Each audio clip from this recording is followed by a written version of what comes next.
Welcome back to Milwaukee Market Update. We're covering real estate news and data and breaking it down to help you understand how it impacts your real estate decisions. Teaser. What are the three most common questions first-time homebuyers ask per ChatGPT? What to take away? We are halfway through the year. What does that mean for your sale or purchase? Are investors snatching up all of the homes? And does Ty recommend liquidating your 401k to buy your home? I think you're going to be surprised by his answer. Yeah, stay tuned to find out more on there. But we're here to give you the info you need to make the right decisions regarding your real estate. Should I buy a home now? Should I be selling? Is the housing market about to crash? Are these headlines I'm reading, content I'm seeing on social media true or even relevant to me? If you're new to the show or returning because you found value in our previous videos, please take a second to subscribe now. This helps us reach more people who need this information. You can follow us and reach out at Instagram, Horizon Homes MKE, or homewithhorizon.com. I'm Ty. I'm Jake. With Compass, your local real estate experts.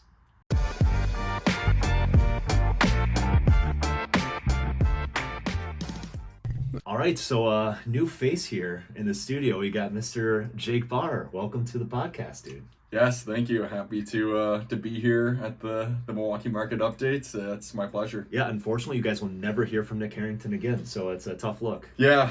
I don't know what Nick is up to today, but I don't know. It's not He's hopefully taking off on his way to Charleston. Unfortunately, going there, not even playing any golf, which is usually what Nick is off going to do, but we still got a good show ahead of us here. Overall, going to go through some.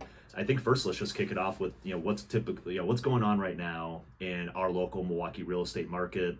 We're halfway through the year. What are you seeing out there? I know that you've been taking on a decent amount of listings. Like, what are you seeing out there in the market? Yeah, it's really interesting because Milwaukee is very different than the national landscape right now. And what we are seeing, what I'm seeing, is it very different than what a lot of agents in other markets are saying. But it's still really busy here. I mean, inventory is very tight. Months of supply is very low. In many cases, 1 to 2 months at the most, months of supply. So, yeah, things are moving fast. I mean, all of my listings that I've had go live in the last, 2-3 weeks, they were gone in the first weekend. And, yeah, that's kind of the expectation still for some of these listings. Yeah, and I know I've got a buyer right now looking out kind of more in like the Washington County area right now, and this is a home that sat on the market for about a week, went off the market, got an accepted offer, came back on the market about a week ago, and now we might be actually competing against another buyer. So it's been on the market for 30 days and we still might be competing. That's definitely not necessarily the norm that we might see, but I think it's continuing to be the same. It's a little bit hard for buyers out there, but sellers are generally in a good spot, especially if they're well prepped, well marketed, and priced accordingly. And I think the interesting thing about the halfway point of the year is like we're like smack dab in the middle, and most of the stats that we like to track and the data we track regarding real estate, it actually starts to pivot as we start working on the back half of the year. So we've got Redfin pulled up, and I think this is something that Nick and I have covered before, but some of the key metrics that we like to track, right, is new listing activity, how many homes have sold, the median sales price, as well as like the percent over asking, months of supply. Those are some of the key metrics we go over every single month. And what's interesting at this point in the year, starting with one of the very first ones here on redfin.com is new listing activity. Right here at this point, we've kind of go on this building, getting more and more options throughout the year. Yep. And then now, essentially, if you look at, where we get to this point in the year, this has been the high watermark in terms of like, we're at the peak number of new listings in market. Every single week here for the rest of the year, traditionally speaking, starts going down and options start decreasing as we go on. And usually what we see that is it's in direct relationship. I know we were just talking about this before we hopped on, is like the timing of the market becomes super important because people are starting to get tired of the market. What are some of the things that you're seeing out there in terms of like, why does the market start slowing down, or why are people maybe in the best position possible to start listing their home now versus later in the year?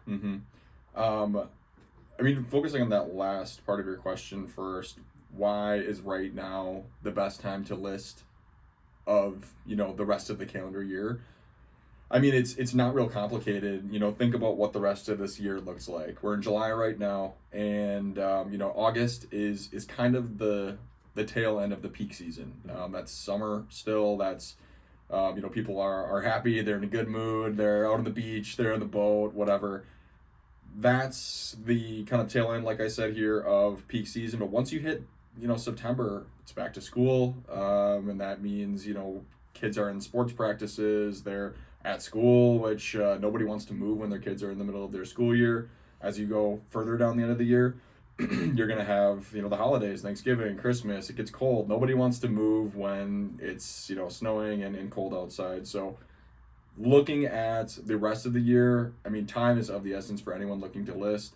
The time is now because of these kind of social factors and the climate and stuff like that. Yeah, I agree with all those points. And what we also see at this point is the percent over asking starts again going down. The last year, right now we're sitting somewhere right around essentially getting the list price when you sell your home is kind of what we're seeing nationally speaking. We can dive into that what the actual Milwaukee area stats look like as well. But then it starts going down as the year goes on, and a big part of that I think is we still have a decent amount of new listings that are going to come to market. But at the same time, buyers are getting taken off the shelf. They've closed, they've got under contract, or they've just straight up lost ambition to keep on going through the really grueling process it takes. And we actually start seeing that months of supply starts building as the year goes on, and that's a big part of why that percent over asking starts going down too. So just super interesting to see. It's like if you're trying to get the best result for your home, and probably in terms of like the most amount of competition, which usually produces the best result, like sooner is better than later. However, we really don't see that total, let's call it cooling, until we start getting to the holiday season, like you had talked about. Like there's still time. It's not like if you didn't list in this next 2 weeks here that you're totally going to be Absolutely, up the creek without a paddle. Yeah, absolutely. And something else I was kind of looking to add when we're talking about sort of the peak of the year is that although we're going to hit peak of the year listing wise, we're also hitting peak of the year buyers wise. Like you're saying, a lot of those buyers are going to go back on the shelf and maybe say, all right, well, I've been looking around hot and heavy since February, March. Like I'm burnt out. I'm going to wait till next year. That is why, I think, especially heading into this year, it's been kind of unique. I really believe like Q3, Q4 of this year are going to be good opportunities for buyers. If rates, God forbid, cool off even a little bit, I think there's going to be a lot of opportunities out there for buyers next year or through the rest of this 2025. Yeah, totally agree. And a big part of that is we've given this advice before, but if you as maybe a first-time home buyer who's maybe renting right now and you've got a renewal coming up, that's one of the main reasons why we see people defer their choice to buy a home to next year is, I've got to re-sign my lease, and if I don't in the next like 2 weeks, I'm not sure what I'm going to do. Yep. If you can start working on negotiating like a month-to-month lease now, be very transparent with your essentially your property manager, and actually be able to maybe move out in October, November, typically when you're not able to, because most leases get signed before June, July, and then they're done. You're stuck there for the next year. That's a good way to get yourself those Q3, Q4 buying opportunities for sure. So, I think, timing the market is always a hard thing, but it's funny because like the real estate market goes in cycles every year, so it's super predictable. And we're still seeing really low levels of months of supply. So we're expecting this to continue to go into the next year, but with covering all that, I know usually Nick is our national news article aficionado, but I think you've got an article that you brought with us here today, and in something that you're more or less I'd call an expert in, which is real estate investors. Hit us with what you have. Yeah, super interesting here. So this article comes from MPA. This article is titled "Real Estate Investors Are Taking Over the U.S. Housing Market," and a little bit about my business. I work with a lot of investors, so this is rather intriguing for me to see. For sure. But some of the high points to take away from this article. So investor purchases accounted for over 26% of all home sales in early 2025. This was up 18.5% from the average of 2020 to 2023. So, I mean, a huge surge in investors through Q1, Q2 of this year. I mean, almost 20% more than we've seen in the past 3 years. I don't know why 2024 is not accounted for in here. I would imagine it's probably somewhere between 18% and whatever the median is from 2020, 2023. So, I mean, yeah, I don't know. What are your thoughts on that? Interesting. It seems high because I feel like the stat have always been, I've heard this before of like this massive amount of percentage that makes up investors. And I think what it is like within that, you're like, oh my gosh, those, what are the BlackRock, those huge investment firms are buying all the property and all the first time home buyers can't compete. I do think the percentage of like big investors that are like those big institutions is like less than 2%. Yep. And like the remaining amount is actually mostly like mom and pop investors, which is defined usually as having less than 10 properties. So, which I know that's what we see. I mean, most of the clients we help are local or somewhere not too far away from Wisconsin that are actually investing in some of these properties. And it's the first one they're buying, the second one they're buying. They're not like, oh yeah, I've got 50 doors and I'm just like making money hand over foot. It's like, no, these are people that are trying to build legacy for their clients. So certainly that stat is definitely something that could stand out, but I would say that is very close to probably the amount of investors that we actually help in our business. And Milwaukee definitely has a very strong investor focused market. For sure. Yeah. And what else? And I don't think, I mean, just lastly on this, I don't think that the investors are necessarily buying up, I guess this is more anecdotally to our market, but they're not buying up single families left and right. They're buying mostly duplexes or multifams. And that's probably why we're seeing that high increase there. But yeah, and I would say probably even the ones that are buying the single family homes, I mean, maybe they buy them, they fix it up and maybe instantly put it back up on the market and they're improving the inventory. But in addition to that, sometimes even if they do keep it, they keep it for a year or two, a lot of times as like a tax strategy just to have less aggressive capital gains. And it's like there is new inventory being brought to the market after they go through these strategies a lot of the time too. Yeah, for sure. Another interesting bit here. So many investors, especially cash buyers or those using home equity, are better positioned to close deals amid a tighter market conditions. Also, there was another interesting, I think it was 6% of all deals. 6% of all pending home sales collapsed in May. I mean, I can speak anecdotally to this that I have seen a lot of deals fall through lately, or at least get very close to it. Speaking with some lending partners as well, who are doing a lot of deals right now, it's tough. I mean, for whatever reason, we're seeing a lot of those hurdles in place, and I think a lot of it has to do with. And a lot of times this is you helping out your seller and the buyer. Correct. Yes. Feet. Correct. Yeah. It's something that's on the other side outside of you and your seller's control. Yes. But a buyer coming in and either not understanding their contract has been one part of them. Another one has just been what we call cold feet. They realized they rushed into maybe a decision because of the fast moving nature of today's market, which has been around for a good amount. And I think it's interesting we see them go up, but I've also seen the opposite side of, you used to have kind of a get out of jail free card of, oh, well, there's 10 other people who wanted the home. I decided I don't want it. Can you just go to person number 9 of 10? Yep. And it's like, yeah, that was an easy out for buyers just to walk away. The seller wasn't hurt. Now in a market where, maybe we get the 1 to 5 offers, maybe even just that one offer situation, you better be very committed to the home that you're writing an offer on as a buyer. Otherwise, you're putting yourself in a good amount of potential risk of the seller saying, yeah, no, we're closing. So, for sure. Yeah, definitely. I think, and you hit it right on the head. That's kind of what I was looking for.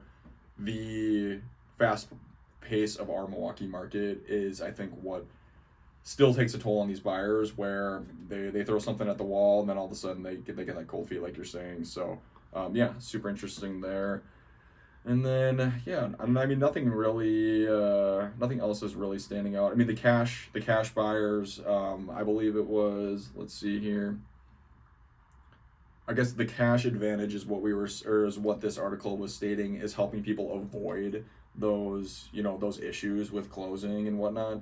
But I did see also something recently where, and I don't know if it was just in our market, but maybe on a national level as well, about 1/3 of purchases in the last quarter, I believe, or maybe it was just in June, were in cash. And I found that super interesting. And I mean, I guess I do see that, here in Milwaukee too. I mean, what about yourself?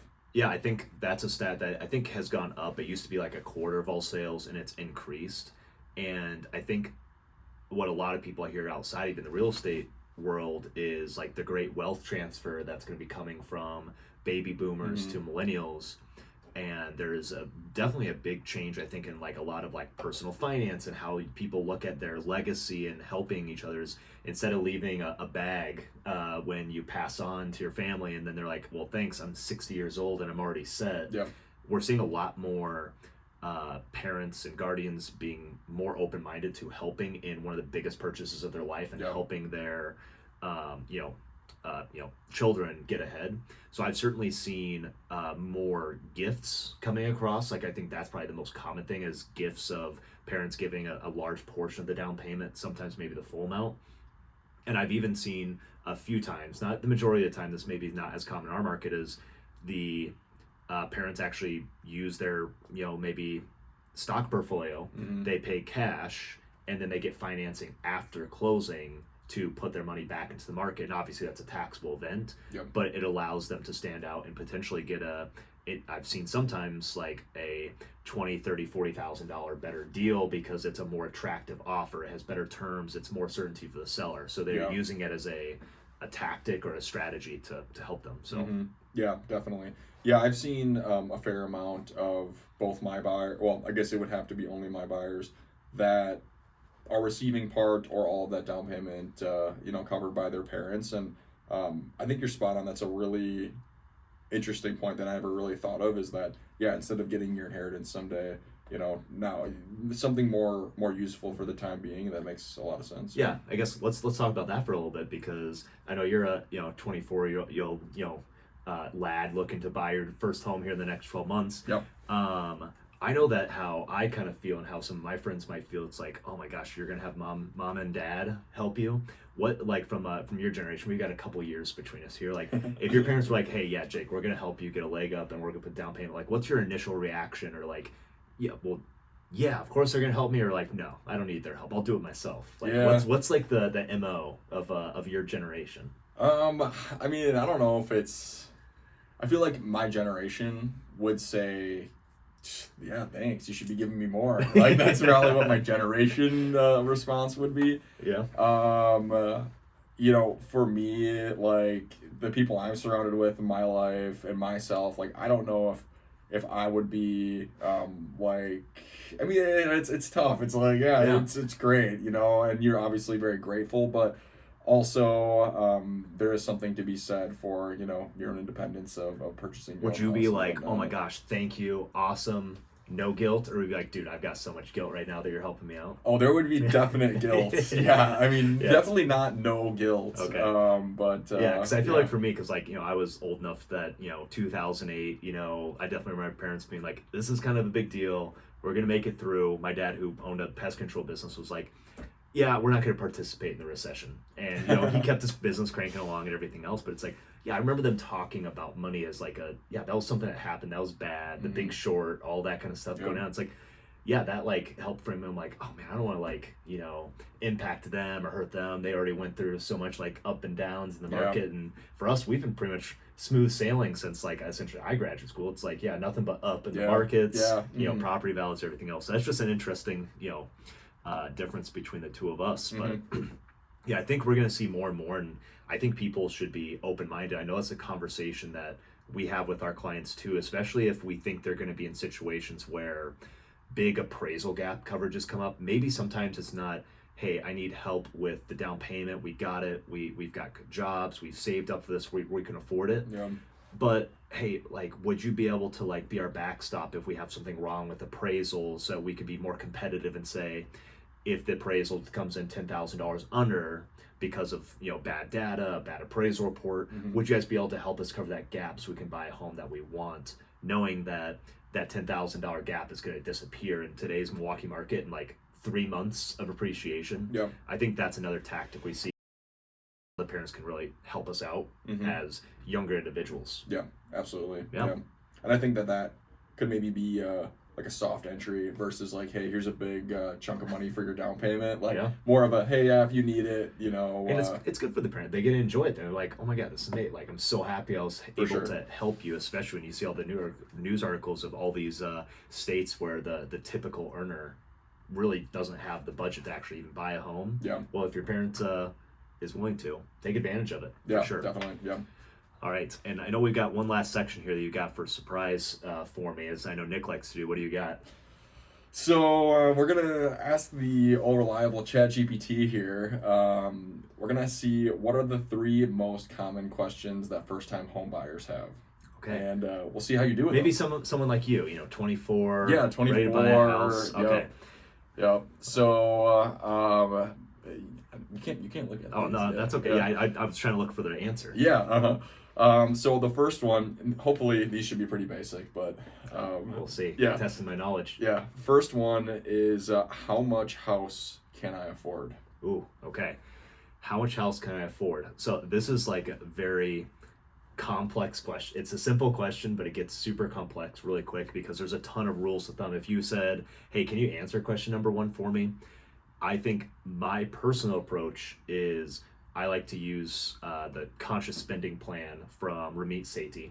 And it talks about like your total fixed expenses and trying to keep those all. So it's your housing payment, it's your car payment, it's your student loans, it's all that stuff, keeping that under like 50% in total. So if you have a paid off car and you don't have like a monthly payment on that, or you have no student loan debt, you can probably afford to spend a little bit more monthly in your budget on a fixed expense like a house. But if you've got a lot of debt, or if you got a lot of these other expenses, you may need to flex. Now, the other side of that is like how much do you spend in your guilt-free, which would be like going out to eat, concerts, whatever it is that like makes you like just enjoy life and you love spending money on. I mean, if you're like super frugal, maybe like a guy that I know here, and like your splurge is going to McDonald's. Like if you're keeping your guilt-free spending control, like you might be able to flex at certain points in your life of like, hey, this is just the time in life where we're willing to save on different expenses in order to afford, and there's usually a trade-off there. But outside of that, like the typical rule of thumb, there's also the actual answer, which is how much money is the bank going to give you? Yep. That's really not the best way to decide your budget. It's actually sitting down and saying, like, how does this fit into our picture of our fixed expenses, our savings, our investments, and then actually enjoying life and that guilt-free. So without answering your question, I think that's the framework I would look at is like, how do I keep my fixed expenses in a spot where I can continue to enjoy life, invest, and save for a rainy day? Yeah. A question I have for you off of that is how, are you diving into that with your clients? I feel like it's such a fine line that we walk as agents sometimes, where I'm not a financial advisor. Like, I don't want to tell you what to do with your money. Yeah. If you think that you can afford this, even though I might think, wow, like that's way, that's not how I would do things. Yeah. And I see people, in these different situations. How do you tread that line of like, this might not be your best idea, but also, that's not your role. Your role is to help them buy a house.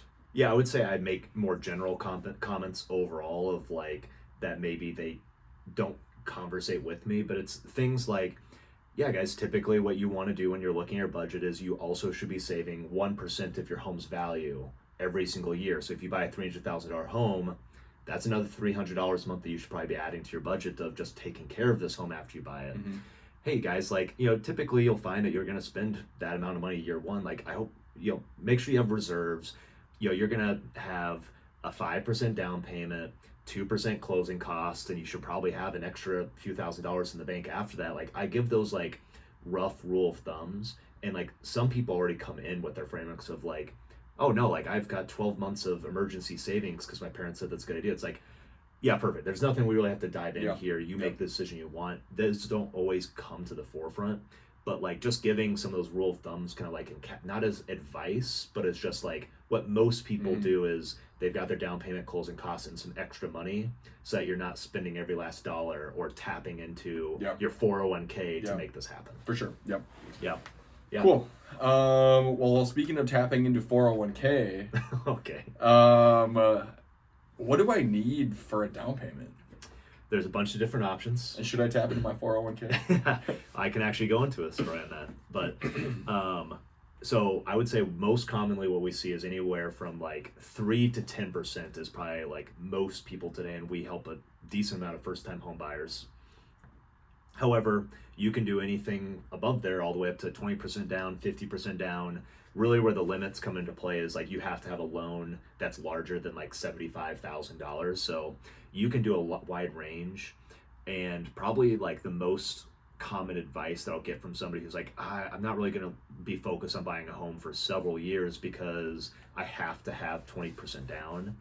A lot of people get that message or advice from their parents who are trying to help you avoid private mortgage insurance, which is an additional insurance policy that the bank puts on your loan in case you default. And if you put less than 20% down, there could be an extra $100 to several $100s of monthly payment because of that.